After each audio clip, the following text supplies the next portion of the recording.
Assalamualaikum warahmatullahi wabarakatuh. Anak-anakku sekalian, kelas 10, ketemu lagi dengan pembelajaran daring, khususnya di mata pelajaran PPKN.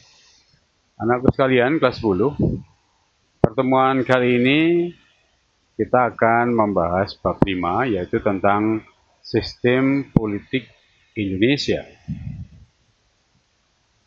Anak-anakku sekalian, pada pertemuan kali ini nanti kita akan banyak membahas tentang suprastruktur dan infrastruktur politik. Baiklah anak-anak, mohon anak-anak bisa menyimak sehingga penjelasan-penjelasan yang disampaikan oleh Pak Gito dapat dipahami. Baiklah, kita mulai anak-anak. Yang pertama, kita akan bahas pokok bahasan tentang suprastruktur dan infrastruktur politik. Apa itu sebenarnya suprastruktur politik? Suprastruktur politik merupakan suatu lembaga formal dalam pemerintahan sebagai alat kelengkapan sistem bernegara. Suprastruktur politik memiliki wewenang dan pengaruh secara langsung dalam pembuatan kebijakan publik. Berdasarkan wewenang dan pengaruhnya, suprastruktur politik memiliki pengaruh secara langsung terhadap pembuatan keputusan politik negara. Sebagai contohnya, yaitu melakukan perubahan undang-undang dasar, pembuatan undang-undang, serta pembuatan keputusan politik lainnya yang berlaku umum dan memaksa sifatnya bagi kehidupan bernegara. Itu tadi merupakan penjelasan apa yang dimaksud dengan suprastruktur politik. Ada tambahan penjelasan secara khusus ini, anak-anak sekalian, mohon diperhatikan. Suprastruktur politik Indonesia atau di Indonesia. Bagaimana yang dimaksudkan?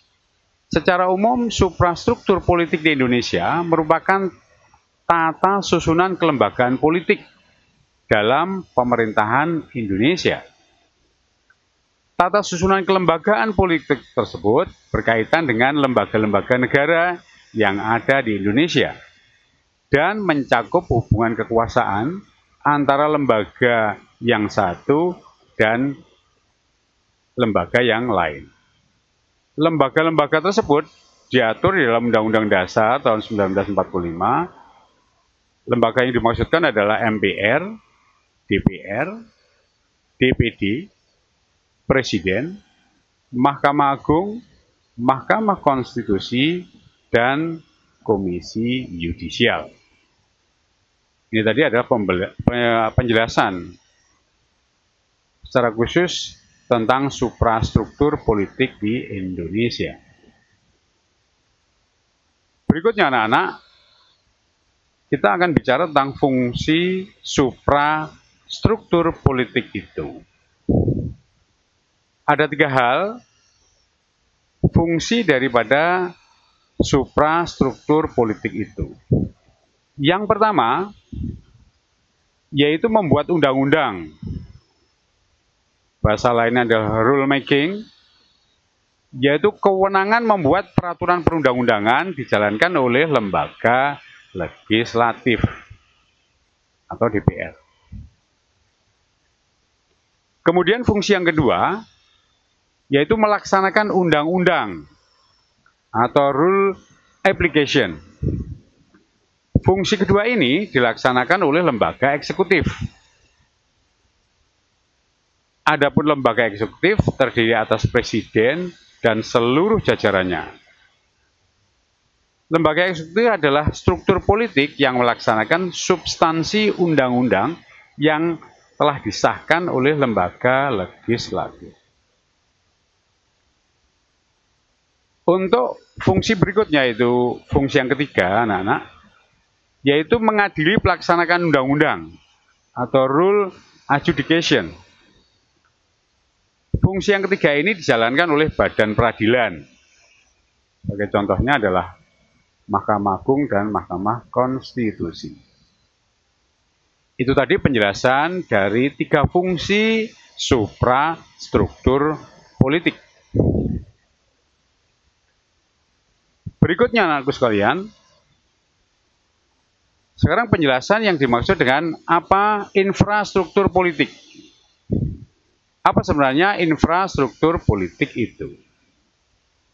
Infrastruktur politik adalah lembaga politik atau mesin politik informal, sifatnya tidak resmi, yang berperan secara tidak langsung dalam pengambilan kebijakan-kebijakan politik yang dilakukan suprastruktur politik. Infrastruktur politik merupakan kekuatan yang berada dalam masyarakat, meskipun sifatnya tidak resmi dan tidak secara langsung, tapi bisa mempengaruhi kebijakan publik. Kelompok ini pada kenyataannya memiliki kedudukan penting bagi keberlangsungan suatu pemerintahan. Itu tadi penjelasan sebenarnya apa yang dimaksud dengan infrastruktur politik. Berikutnya anak-anak, ada komponen di dalam infrastruktur politik itu. Apa saja komponennya? Di dalamnya ada partai politik. Kemudian komponen berikutnya ada kelompok kepentingan atau interest group. Yang ketiga ada kelompok penekan, yaitu pressure group.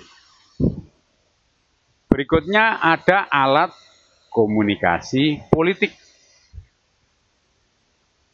Yang kelima ada tokoh politik. Ini kita tidak jelaskan secara keseluruhan.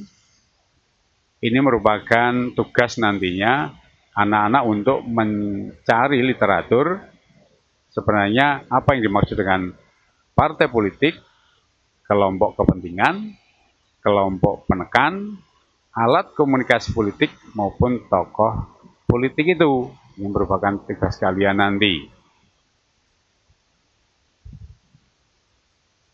Berikutnya anak-anak, ada fungsi infrastruktur politik.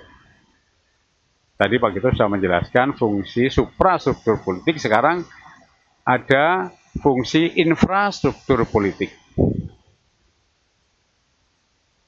Fungsi daripada infrastruktur politik yang pertama sebagai pendidikan politik masyarakat.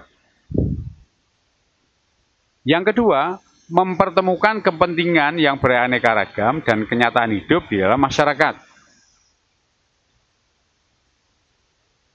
Yang ketiga, agregasi kepentingan.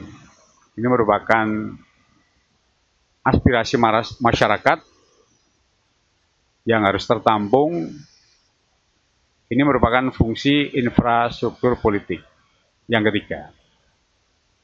Yang terakhir adalah seleksi kepemimpinan. Ini merupakan fungsi dari infrastruktur politik. Demikian anak-anak untuk pertemuan kali ini. Anak-anak supaya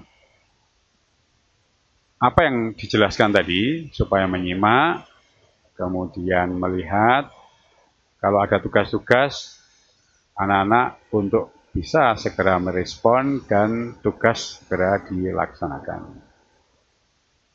Untuk pertemuan kali ini kita akhiri sekian dulu dan saya akhiri.